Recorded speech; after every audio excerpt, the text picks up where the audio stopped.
സ്നേഹം, ദിവ്യസ്നേഹം, സ്നേഹം, ദിവ്യസ്നേഹം. ദൈവം എന്നെ ഉപയോഗിക്കുമോ? ദൈവത്തിന് ഞാൻ കൊള്ളാവുന്നവനാണോ? ഞാൻ ബലഹീനനാണല്ലോ. എനിക്ക് വിദ്യാഭ്യാസമില്ലല്ലോ, എനിക്ക് അറിവില്ലല്ലോ, എനിക്ക് വാക്സാമർഥ്യം ഇല്ലല്ലോ, എനിക്ക് പാട്ട് പാടാൻ അറിയില്ലല്ലോ, കീബോർഡ് വായിക്കുവാൻ എനിക്കറിയില്ലല്ലോ, എനിക്ക് തബല കൊട്ടുവാൻ അറിയില്ലല്ലോ, എനിക്ക് പ്രസംഗിക്കുവാൻ അറിയില്ലല്ലോ, ബൈബിളിനെ കുറിച്ച് തന്നെ നല്ല ജ്ഞാനമില്ലല്ലോ, ഞാനൊരു സ്ത്രീയാണല്ലോ, ഞാൻ ബലഹീനയാണല്ലോ, ഞാനൊരു ബാലനാണല്ലോ, അല്ലെങ്കിൽ എനിക്ക് ഒരുപാട് പ്രായമുണ്ടല്ലോ, എന്നെയും ദൈവം ഉപയോഗിക്കുമോ? നീ ഏതു സാഹചര്യത്തിലുള്ള വ്യക്തിയാണെങ്കിലും, നീ ആരാണെങ്കിലും, ദൈവത്തിന് നിന്നെ ഉപയോഗിക്കാൻ കഴിയും. ദൈവത്തിന് നമ്മെ ഉപയോഗിക്കുന്നതിന് വേണ്ടി നമ്മുടെ കഴിവുകൾ ആവശ്യമില്ല, നമ്മുടെ സമർപ്പണം മതി. എന്തുകൊണ്ടെന്നാൽ ദൈവം സർവശക്തനായ ദൈവമാണ്. നിന്റെ ജീവിതത്തിൽ എന്ത് ബലഹീനത ഉണ്ടെങ്കിലും അതിനെ ബലമായി മാറ്റുവാൻ കഴിയുന്നവനാണ്. നീ ഏതവസ്ഥയിലാണെങ്കിലും നിന്നെ യോഗ്യനായി യോഗ്യത ഉള്ളവളാക്കിയിട്ട് മാറ്റുവാൻ കഴിയുന്നവനാണ്. അതുകൊണ്ട് നമുക്ക് ആദ്യം ഉണ്ടായിരിക്കേണ്ട വിശ്വാസം എന്താണെന്ന് വെച്ചാൽ, ദൈവത്തിന് ഞാൻ ആവശ്യമാണ്. അതുകൊണ്ടാണ് അവൻ നമ്മെ സൃഷ്ടിച്ചത്. നാം അറിയുന്നില്ല എങ്കിലും നമ്മുടെ മാതാവിന്റെ ഉദരത്തിൽ നാം ഉരുവാകുന്നതിന് മുൻപേ ദൈവത്തിന് നമ്മെക്കുറിച്ച് ഒരു പദ്ധതിയുണ്ടായിരുന്നു. അതായത് ജന്മനാ ഉള്ളതായ ചില വരങ്ങളെ, അതുപോലെ തന്നെ നമ്മുടെ ജീവിതത്തിലുള്ള ചില പ്രത്യേകതകളെ ദൈവം നമുക്ക് ദാനമായിട്ട് നൽകിയിരിക്കുന്നു. എന്നാൽ അനേകർ അവ തിരിച്ചറിയുന്നില്ല. അനേകം ആളുകളും അവ തിരിച്ചറിഞ്ഞാൽ ലോകത്തിനു വേണ്ടിയും ലോകത്തിലുള്ള കാര്യങ്ങൾക്ക് വേണ്ടിയുമാണ് അവർ അത് ഉപയോഗിക്കുന്നത്. എന്നാൽ ഒരു വ്യക്തി രക്ഷിക്കപ്പെട്ടതിന് ശേഷം, യേശുവിനെ സ്വന്തം രക്ഷിതാവായി സ്വീകരിച്ചതിന് ശേഷം, അവൻ്റെ ജീവിതത്തിൽ എപ്പോഴും ഒരേ ഒരു ആഗ്രഹമായിരിക്കണം: എന്നെ രക്തം കൊടുത്തു വിലയ്ക്ക് വാങ്ങിയതായ യേശുവിൻ്റെ കരങ്ങളിൽ ഞാൻ ഉപയോഗിക്കപ്പെടണം, അവനു വേണ്ടി ജീവിക്കണം, അവൻ്റെ നാമത്തെ മഹത്വപ്പെടുത്തണം, അവനു വേണ്ടി ജീവിക്കണം എന്നുള്ള ആശ നിനക്കുണ്ടായിരിക്കണം. ദൈവത്തിന് എല്ലാവരെയും ഉപയോഗിക്കാൻ കഴിയുമെന്നാൽ സമർപ്പണമില്ലാത്തതായ ഒരു വ്യക്തിയെ ഉപയോഗിക്കുവാൻ കഴിയില്ല. തന്നെത്താൻ ദൈവത്തിൻ്റെ കരങ്ങളിൽ ഏൽപ്പിച്ചു കൊടുക്കാതെ ദൈവത്താൽ ഞാൻ ഉപയോഗിക്കപ്പെടണമെന്ന് വിചാരിക്കുന്നത് അറിവില്ലായ്മയാണ്. ഏതെങ്കിലും ഒരു വസ്തു നമുക്ക് ഉപയോഗിക്കണമെങ്കിൽ അത് നമ്മുടെ കയ്യിൽ ഒതുങ്ങിയിരിക്കണം. നമുക്ക് വഴങ്ങണം. ചപ്പാത്തിയുടെ മാവെടുക്കുക. ആ മാവ് ഒരു ചപ്പാത്തിയായിട്ട് മാറണമെങ്കിൽ അത് നനയ്ക്കണം, കുഴച്ചെടുക്കണം. ചിലരാണെങ്കിൽ അത് ശക്തമായിട്ട് ഇടിച്ച് കുഴയ്ക്കും. ഇടികിട്ടുന്ന ചപ്പാത്തിയുടെ മാവ് പറയും മതിയെന്ന്. അതിനുശേഷം ചിലർ പൊറോട്ട ഉണ്ടാക്കും. അതിനെ വീണ്ടും അത് വലിച്ച് നീട്ടുവാനിടയാകും. അതിനുശേഷം അതിനെ വീശി അടിച്ച് കീറിയെടുത്ത് ചുറ്റിയെടുത്ത് ചപ്പാത്തി മാറ്റി അതിനെ പൊറോട്ടയാക്കും. അപ്പോൾ അതിൻ്റെ വില കൂടും. ചപ്പാത്തിയേക്കാൾ കൂടുതൽ വിലയാണ് പൊറോട്ടയ്ക്ക്. കാരണം എന്താണ്? പ്രോസസ് കൂടുതലാണ്. അതുപോലെ തന്നെ ദൈവം നമ്മെ ഉപയോഗിക്കുന്ന സമയത്ത് നാം അവൻ്റെ കരങ്ങളിലേക്ക് സമർപ്പിക്കണം. ഒരുക്കത്തോടെ ആയിരിക്കണം. അവനെ അനുസരിക്കണം. മോശയെ കത്തുന്ന മുൾപടർപ്പിനരികിൽ വെച്ച് ദൈവം വിളിച്ചു, മോശേ, മോശേ, നീ ആടുകളെ മേയ്ക്കുകയാണോ? ഇതിനേക്കാൾ വലിയൊരു പണി നിന്നെക്കൊണ്ട് എനിക്ക് ചെയ്യിക്കണം. വരിക, നീ ഫറവോന്റെ അടുക്കലേക്ക് പോകണം. ഞാൻ തിരഞ്ഞെടുത്ത ജനം, ഞാൻ അനുഗ്രഹിച്ചതായ ജനത, അതായത് ഇസ്രായേൽ ജനം ഫറവോന്റെ കീഴിൽ ഉപദ്രവം അനുഭവിക്കുന്നു. അടിമകളായിട്ട് ജീവിക്കുന്നു. അവർ ഒരുപാട് കഷ്ടത അനുഭവിച്ച് അവർ നെടുവീർപ്പെടുന്നു. എന്നോടവർ നിലവിളിക്കുന്നു. ഞാൻ അവരുടെ നിലവിളി കേട്ടിരിക്കുന്നു. അതുകൊണ്ട് ഞാൻ നിന്നെ തിരഞ്ഞെടുത്തു. നീ കടന്നുപോയി ഫറവോന്റെ കയ്യിൽ നിന്ന് ഇസ്രായേൽ ജനത്തെ വിടുവിച്ചുകൊണ്ട് നീ വരേണ്ടതാണ്. മോശ വിറച്ചുപോയി. മോശയുടെ അവസ്ഥ അന്ന് എന്താണെന്ന് ചോദിക്കുകയാണെങ്കിൽ, അയ്യോ, എൻ്റെ ജീവിതം ഇങ്ങനെയായിപ്പോയി. ഫറവോന്റെ പുത്രിയുടെ മകനെന്ന വിളി ഇഷ്ടപ്പെടുവാൻ ആഗ്രഹിക്കാതെ എബ്രായനെന്ന് മനസ്സിലാക്കിക്കൊണ്ട് ദൈവത്തിനു വേണ്ടി ജീവിക്കുകയാണ്. എനിക്ക് രാജകൊട്ടാരമില്ല, എനിക്ക് അധികാരമില്ല, ഞാൻ പ്രവാസിയായി മാറിയിരിക്കുന്നു, അമ്മായിയപ്പൻ്റെ ആടുകളെ മേയ്ക്കേണ്ട സ്ഥിതി വന്നിരിക്കുന്നു. ഇങ്ങനെ വിചാരിച്ചുകൊണ്ട് രാവിലെ ആടുകളെ മേയ്ക്കുന്നു, വൈകുന്നേരം വന്ന് കിടന്നുറങ്ങും, വീണ്ടും രാവിലെ എഴുന്നേറ്റ് പുറപ്പെടും. തൻ്റെ ജീവിതം ഇങ്ങനെ തന്നെ പോകുമെന്നാണ് അദ്ദേഹം വിചാരിച്ചത്. ഏകദേശം 40 വയസ്സ് വരെ അങ്ങനെ തന്നെ ഇരുന്നു. എന്നാൽ ദൈവം തക്ക സമയമായപ്പോൾ 40 വർഷം കൊണ്ട് മോശയെ ഒരുക്കുകയായിരുന്നു. അത് വൃഥവായിപ്പോയില്ല. നമ്മൾ ചില സമയത്ത് വേസ്റ്റ് ആണെന്ന് ചിന്തിക്കും. ദൈവത്തിൻ്റെ പദ്ധതികൾ ഒരിക്കലും വൃഥവായിത്തീരുന്നില്ല. ദൈവം ചില സമയത്ത് നമ്മുടെ മുൻപിൽ മൗനമായിരിക്കും. കഷ്ടത അനുവദിച്ചേക്കാം, നമ്മുടെ ജീവിതത്തിൽ നിന്ദകൾ വന്നേക്കാം, അപമാനങ്ങൾ നേരിട്ടേക്കാം, പരാജയങ്ങൾ നേരിട്ടേക്കാം. പരാജയപ്പെട്ടു എന്ന് പറഞ്ഞ് ഒരിക്കലും ഭയപ്പെടുവാൻ പാടില്ല. പരാജയത്തെ ഭയപ്പെടുന്ന വ്യക്തിക്ക് ഒരിക്കലും മുൻപോട്ട് പോകാൻ കഴിയില്ല. 2-3 പ്രാവശ്യം വീണിട്ടല്ലാതെ നടക്കാൻ കഴിയില്ല. സൈക്കിൾ ചവിട്ടുന്ന വ്യക്തി വീഴാതെ അത് പഠിക്കുമോ? നമ്മുടെ ജീവിതത്തിൽ പരാജയം സ്വാഭാവികമായിട്ടും ഉണ്ടാകും. എന്തെങ്കിലും ചെയ്യുമ്പോൾ ചിലപ്പോൾ പരാജയപ്പെടാം, എന്നാൽ അതൊരു അനുഭവമായിട്ട് മാറും. 40 വർഷം അവൻ ആടുകളെ മേയിച്ചപ്പോൾ അതിൽ കൂടി അവന് സഹനവും ക്ഷമയും ഒക്കെ ലഭിക്കുവാനിടയായി. നീ ശൂന്യമാകാതെ ദൈവത്തിന് നിറയ്ക്കാൻ കഴിയില്ല. നിന്റെ ചിന്താഗതികൾ, നിന്റെ കഴിവുകൾ, നിന്റെ അസൂയകൾ, നിന്റെ മഹത്വം ഇവയൊക്കെ ഉള്ളപ്പോൾ ദൈവത്തിന് ഒരിക്കലും തൻ്റെ സ്വരൂപമോ സാദൃശ്യമോ നിന്നിൽ നിറയ്ക്കുവാൻ കഴിയില്ല. എന്തിനെങ്കിലും നിറയ്ക്കണമെങ്കിൽ ആദ്യം അത് ശൂന്യമായി മാറണം. അതുപോലെ മോശ ഇപ്പോൾ ശൂന്യനായി മാറിയിരിക്കുകയാണ്. പണ്ടായിരുന്നെങ്കിൽ ഇസ്രായേലിനെ വിടുവിച്ചു കൊണ്ടുവരുവാൻ ദൈവം പറഞ്ഞാൽ പറയും, ദാ ഇപ്പോൾ തന്നെ ചെയ്യാമെന്ന്. എന്നാൽ ഇപ്പോൾ എന്തു പറയുന്നുവെന്ന് നോക്കുക. പുറപ്പാട് പുസ്തകം 4-ാം അധ്യായം അതിൻ്റെ 10-ാമത്തെ വാക്യം. മോശെ യഹോവയോട്, കർത്താവേ, മുമ്പേ തന്നെയും നീ അടിയനോട് സംസാരിച്ച ശേഷവും ഞാൻ വാക്സാമർത്ഥ്യം ഉള്ളവനല്ല, ഞാൻ വീക്കനും അതുപോലെ തടിച്ച നാവുള്ളവനും ആകുന്നു എന്ന് പറഞ്ഞു. തൻ്റെ കുറവുകളെ പറയുന്നതായിട്ട് കാണാൻ കഴിയും. ഞാൻ വിക്കനായ മനുഷ്യനാണ്, എനിക്കതുകൊണ്ട് സ്പഷ്ടമായിട്ട് സംസാരിക്കുവാനുള്ളതായ കഴിവില്ല. എന്താണ്? ഞാൻ വാക്സാമർത്ഥ്യമുള്ളവൻ അല്ല. ആ തന്ത്രശാലിയായ ഫറവോ രാജാവിൻ്റെ അടുക്കിലേക്ക് ചെല്ലണമെങ്കിൽ, അത്രയും ഇസ്രായേൽ ജനത്തെ അവിടെ നിന്ന് വിടുവിക്കണമെങ്കിൽ ഞാനവിടെ തന്ത്രമായിട്ട് പെരുമാറണം. ഞാനവിടെ വാക്സാമർത്ഥ്യം കാണിക്കണം. ഞാനവിടെ ആ രാജാവിനെ വശത്താക്കി എടുക്കണം. അതിനെനിക്ക് കഴിവില്ല. അതുപോട്ടെ, ഇസ്രായേൽ ജനത്തെയെല്ലാം ഒരുമിച്ച് കൂട്ടണമെങ്കിൽ, അവരെ ഐക്യതയോടെ നിർത്തണമെങ്കിൽ, ദൈവം നിങ്ങളെ വിടുവിക്കുവാൻ ആഗ്രഹിക്കുന്നുവെന്നും നമുക്കെല്ലാവർക്കും ഒരുമിച്ച് ഫറവോന്റെ മുൻപിലേക്ക് പോകണമെന്നും പറഞ്ഞുകൊണ്ട് ഇസ്രായേൽ മൂപ്പന്മാരെ ഒരുമിച്ച് കൂട്ടി കൊണ്ടുപോകാനുള്ളതായ ശക്തിയും എനിക്കില്ല. മനുഷ്യന് വായ കൊടുത്തത് ആരാണ്? ഞാനല്ലേ? ഞാൻ നിന്റെ നാവോട് കൂടെയിരിക്കും, നീ പോവുക. എന്തിൻ്റെ സഹായത്തോടെ ഞാൻ പോകും? എനിക്കൊരു രാജ്യമില്ലല്ലോ, എൻ്റെ കയ്യിലൊരു ആയുധവുമില്ലല്ലോ, എൻ്റെ കയ്യിലൊരു വാളില്ല, എനിക്കൊരു സൈന്യവുമില്ല, എനിക്കൊരു കുതിര പോലുമില്ല.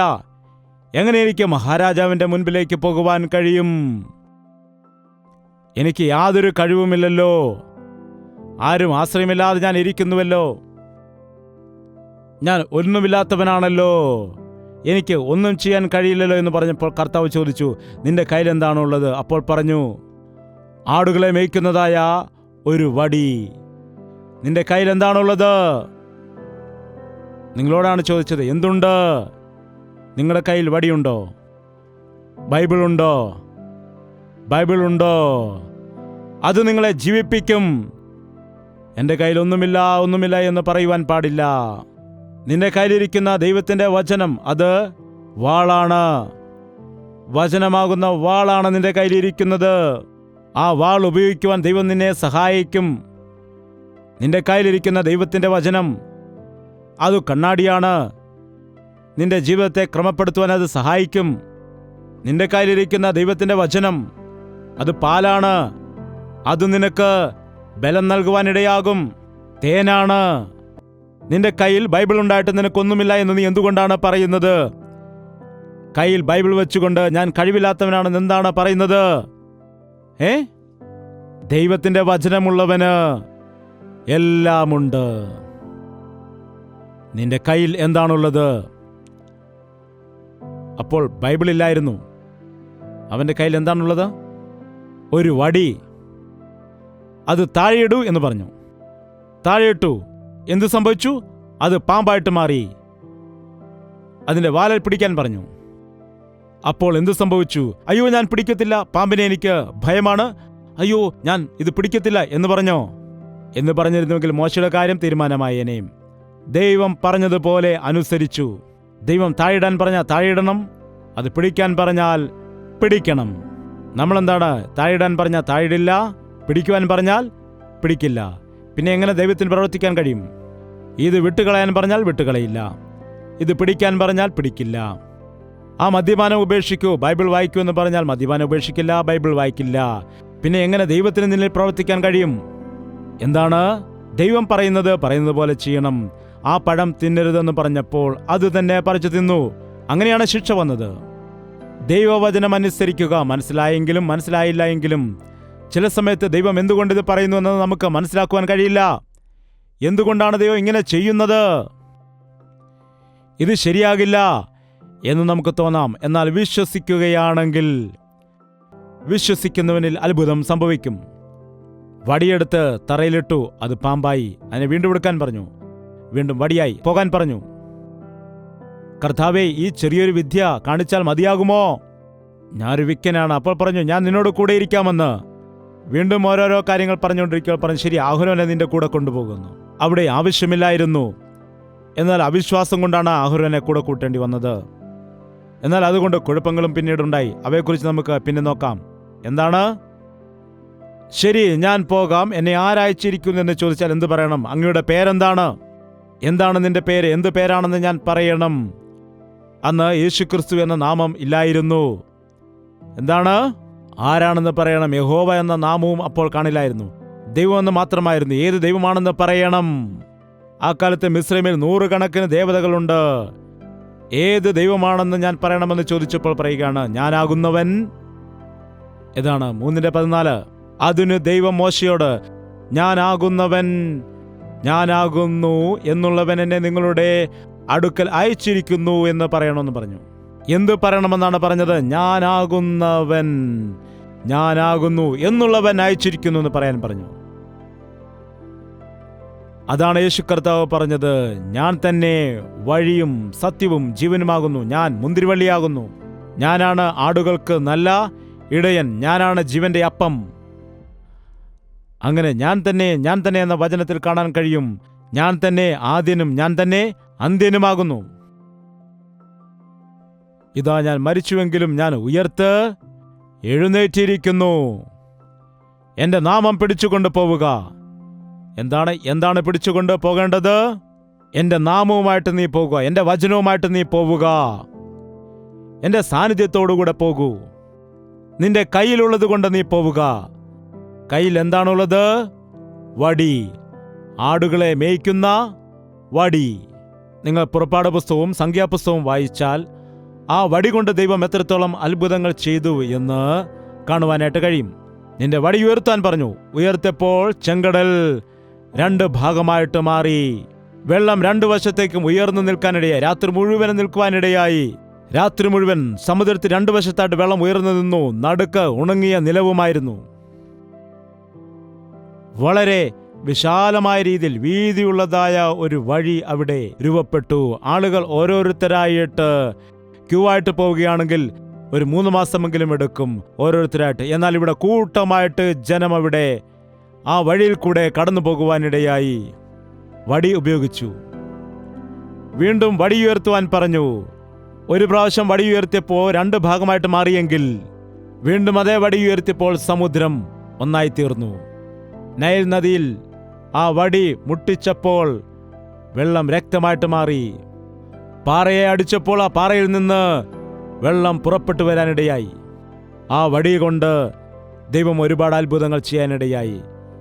നിന്റെ കയ്യിലുള്ളത് എത്ര വലുതാണോ, എത്ര വില കൂടിയതാണോ, എത്ര ശക്തിയുള്ളതാണോ, അതൊന്നുമല്ല നോക്കുന്നത്. നിന്റെ കയ്യിൽ എന്താണുള്ളത്? നിന്റെ കയ്യിൽ എന്താണ് ഉള്ളത്? ഞാൻ ദൈവത്തിൻ്റെ കയ്യാൽ ഉപയോഗിക്കപ്പെടണമെന്ന് പറയുന്നതായ വ്യക്തിയുടെ കയ്യിൽ തീർച്ചയായിട്ടും ബൈബിൾ ഉണ്ടായിരിക്കണം. തീർച്ചയായിട്ടും അവന് വിശ്വാസം ഉണ്ടായിരിക്കണം. തീർച്ചയായിട്ടും അവൻ ദൈവത്തിൻ്റെ മുൻപാകെ സമർപ്പിക്കണം. അതിനുശേഷം ചോദിക്കണം, ഞാൻ എങ്ങനെ ഉപയോഗിക്കപ്പെടണം, എങ്ങനെ കർത്താവിന് വേണ്ടി ഉപയോഗിക്കപ്പെടണം എന്ന് പറയുമ്പോൾ ചിലരെ രോഗശാന്തിയുള്ളവരായി, ചിലർക്ക് സഹായിക്കാനുള്ള വരം കൊടുത്ത്, ചിലർക്ക് അന്യഭാഷ സംസാരിക്കുവാൻ, മറ്റു ചിലർക്ക് അന്യഭാഷയെ വ്യാഖ്യാനിക്കുവാൻ, അങ്ങനെ പലതരത്തിലുള്ള വരങ്ങൾ കൊടുത്ത് എല്ലാവരും കൂടി എൻ്റെ രാജ്യത്തെ പണിയുക എന്ന് പറഞ്ഞു. സഭയുടെ വളർച്ചയ്ക്ക് വേണ്ടി നിങ്ങൾ പ്രയോജനമുള്ളവരാകുമെന്ന് പറഞ്ഞു. എഴുന്നേറ്റ് നിൽക്കാം. നമുക്കിപ്പോൾ ദൈവസന്നിധിയിൽ പ്രാർത്ഥിക്കാം. പ്രാർത്ഥന. പരിശുദ്ധനെ, ഒരിക്കൽ കൂടി നിന്റെ മക്കളെ ദർശിക്കണമേ. എങ്ങനെ ഉപയോഗിക്കപ്പെടണമെന്നറിയാതെ, എന്തു ചെയ്യണമെന്നറിയാതെ, എൻ്റെ ജീവിതത്തിൽ ഒരു നന്മയുമില്ല എന്ന് നിരാശയോടുകൂടി ചിന്തിക്കുന്ന വ്യക്തികളോട് നീ വ്യക്തമായിട്ട് സംസാരിച്ചതിനായിട്ട് നന്ദി കരേറ്റുന്നു. നിന്റെ ബലമല്ല, നിന്റെ കഴിവല്ല, നിന്റെ സമർപ്പണമാണ് വേണ്ടതെന്ന് ഞങ്ങളോട് സംസാരിച്ചതിനായിട്ട് നന്ദി കരേറ്റുന്നു. ഇതാ ഞങ്ങളുടെ ജീവിതങ്ങളെ സമർപ്പിക്കുന്നു. നിന്റെ ഹിതപ്രകാരം ഉപയോഗിക്കണമേ അപ്പ. നിന്റെ പദ്ധതി അനുസരിച്ചുകൊണ്ട് ഉപയോഗിക്കണമേ അപ്പ. പിശാച് ആരെ വിഴുങ്ങണ്ടു എന്ന് നോക്കി ഗർജിക്കുന്ന സിംഹം പോലെ നടക്കുന്നു എന്ന് മനസ്സിലാക്കിക്കൊണ്ട്, കർത്താവെ, ഇനിയും അവനെന്നെ ഉപയോഗിക്കുവാൻ പാടില്ല. അവനെന്നെ ഉപയോഗിച്ച് എന്നെ രോഗിയാക്കി മാറ്റിയിരിക്കുന്നു. ഞങ്ങളെ ശൂന്യരാക്കി മാറ്റി, ഒന്നിനും കൊള്ളാത്തവരാക്കി മാറ്റി, രോഗികളാക്കി മാറ്റി, വിട്ടുകളയുവാനിടയായി. ഞങ്ങളെ നശിപ്പിക്കുന്ന പിശാചിന്റെ കയ്യിലേക്ക് വീണ്ടും സമർപ്പിക്കാതെ ഞങ്ങളെ ബലപ്പെടുത്തുന്ന കർത്താവിങ്കിലേക്ക്, ഞങ്ങൾക്ക് സൗഖ്യം നൽകുന്ന കർത്താവിങ്കിലേക്ക് ഞങ്ങളുടെ ജീവിതത്തെ ക്രമപ്പെടുത്തി നിനക്ക് മഹത്വമുള്ളവരാക്കി ഞങ്ങളെ മാറ്റുന്ന നിന്റെ കരങ്ങളിലേക്ക് സമർപ്പിക്കാൻ സഹായിക്കണമേ. ഞങ്ങളോട് മനസ്സലിവ് കാട്ടണമേ.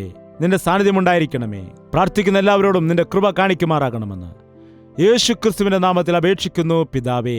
നമ്മുടെ പിതാവായ ദൈവത്തിന്റെ സ്നേഹവും പുത്രനായ യേശുക്രിസ്തുവിന്റെ കൃപയും ആശ്വസിപ്പിച്ച് വഴി നടത്തുന്ന പരിശുദ്ധാത്മാവിന്റെ കൂട്ടായ്മയും കൂടി വന്നിരിക്കുന്ന എല്ലാവരോടും കൂടെ ഇന്നു മുതൽ എന്നേക്കും ഉണ്ടായിരിക്കുമാറാകട്ടെ. ആമേൻ, ആമേൻ, ആമേൻ.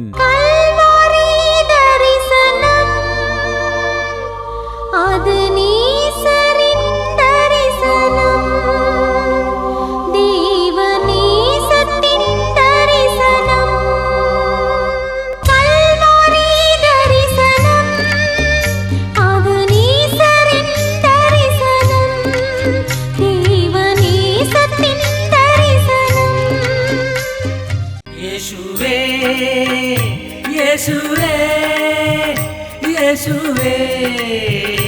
യേശുവേ, യേശുവേ, യേശുവേ, യേശുവേ, യേശുവേ. നിന്നെ നിന്നെ എന്നും ഞാൻ സേവിക്കും. നീ മാത്രം രാജാവെന്നും.